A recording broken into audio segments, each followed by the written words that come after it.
Good morning guys.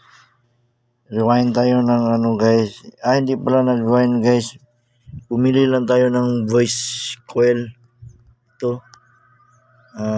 D16. Tapos bumili tayo ng bagong cone. Speaker cone. 18. D18. Saka yun guys. Yung spider natin, binabalik lang natin yung spider. Ito, yung nabili natin na voice coil. Medyo may kasip. So kasi hindi dinugtungan lang natin guys. Dinugtungan lang natin ng Ayan. Ayan guys. Tingnan natin kung ano bang resulta nito. Subukan natin. Kasi hindi umabot sa guys. So ayan. Ginamit lang natin guys. Ito lang Epektibo ba kaya to? Shoe adhesive. Ganyan lang. So ayan. Linisin natin ito. Kasi ato na itaid ay taod ayan. So ayan na guys, tapos na natin linisin guys.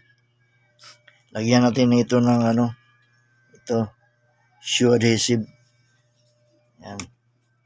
So ganito lang, lagyan natin ng shoe adhesive. Ang palibot guys, palibot. Ayan mga kaijara.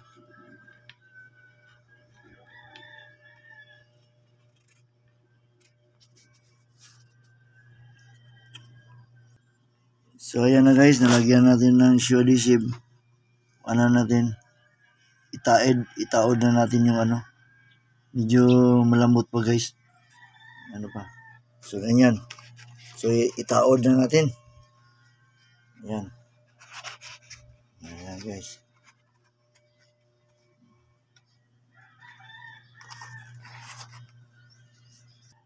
So yan na guys, nataod na natin. Yan. Ayan. Tapos yan na lang natin to sa baba. Ayan.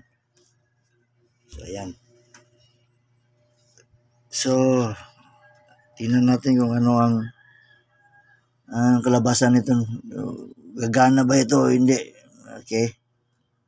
So yan lang guys.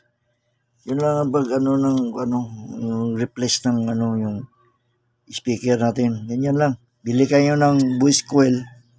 Saka kung sira na yung konyo, bilhan nyo lang yun. Makakatibid pa kayo. Ayun lang.